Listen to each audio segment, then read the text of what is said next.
de diseño. El doblado de chapa. El doblado es uno de los procesos más utilizados.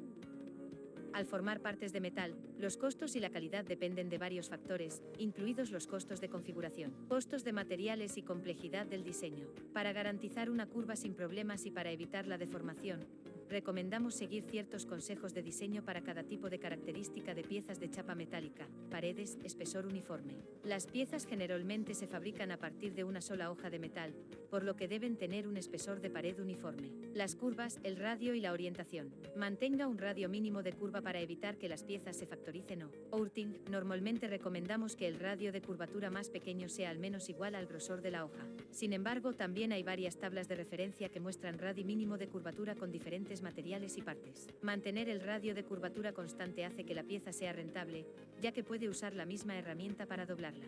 Mantener las curvas en el mismo plano en una dirección también ayuda a ahorrar tiempo y dinero al evitar la reorientación de piezas, especialmente para piezas con complejo. Doubling bins, coloando bins uno al lado.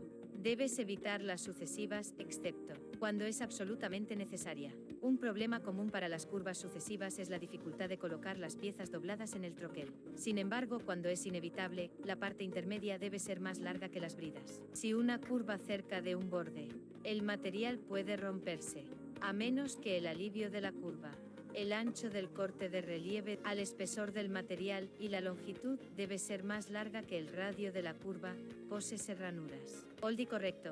Los agujeros y ranuras pueden deformarse si están demasiado cerca de una curva. Recomendamos colocar agujeros al menos 2.5 veces el espesor del material. Desde la curva hasta los bordes, las ranuras requieren más espacio. Colóquelos al menos 4 veces el grosor del material. Desde los bordes doblados. Además, los agujeros de extrusión o ranuras es una de las aplicaciones de presión más extremas que crea mucha fricción y calor. Para evitar la deformación o el rasgado del metal, coloque los agujeros extruidos al menos 3 veces el grosor de la hoja del borde, avellana, espacio etama.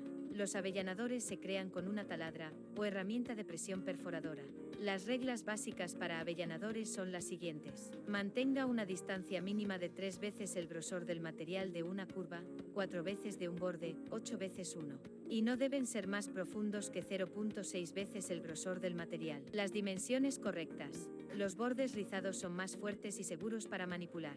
A menudo se utilizan para eliminar un borde afilado sin tratar de hacerlo seguro. El radio exterior de los rizos debe tener al menos el doble del grosor del material. Si agrega agujeros junto a los rizos, colóquelos al menos del tamaño del rizo, más el grosor del material de los rizos. Otras curvas deben colocarse al menos 6 veces el grosor del material, más el radio del rizo de los rizos. Las dimensiones correctas. Los dobladillos se utilizan a menudo para enderezar los bordes y hacer que los bordes afilados sean más seguros. Los dobladillos cerrados no se recomiendan. Si van a ser pintados o la parte está hecha de acero inoxidable o aluminio, la longitud de la brida desde fuera de la curva sea igual o mayor que 4 veces el grosor de la pieza. La misma relación entre la longitud de la brida y la relación de espesor de la hoja se aplica a las gallinas abiertas y lágrimas. Para las dobladillas abiertas, el diámetro interior debe ser al menos del mismo tamaño que el grosor del material. Perderá su redondez cuando el diámetro interior sea mayor que el grosor. Para los dobladillos de lágrima, el diámetro también debe ser igual al grosor del material. El espacio de abertura del dobladillo entre el borde del dobladillo y la pieza debe tener al menos una cuarta parte del grosor del metal. Blandas e chaffins, las dimensiones correctas.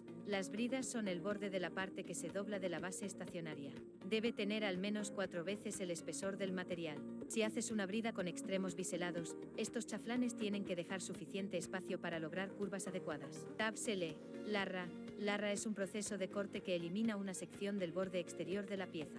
La distorsión puede ocurrir si la distancia entre las muescas y la curva es demasiado pequeñas. Para evitar esto, la distancia de la muesca a la curva debe ser al menos 3 veces el grosor del material, más el radio de la curva. Las muescas deben estar al menos 3.175 milímetros de distancia entre sí. La distancia mínima entre las lengüetas debe ser de 1 milímetro, o el espesor del material, lo que sea mayor. Visite o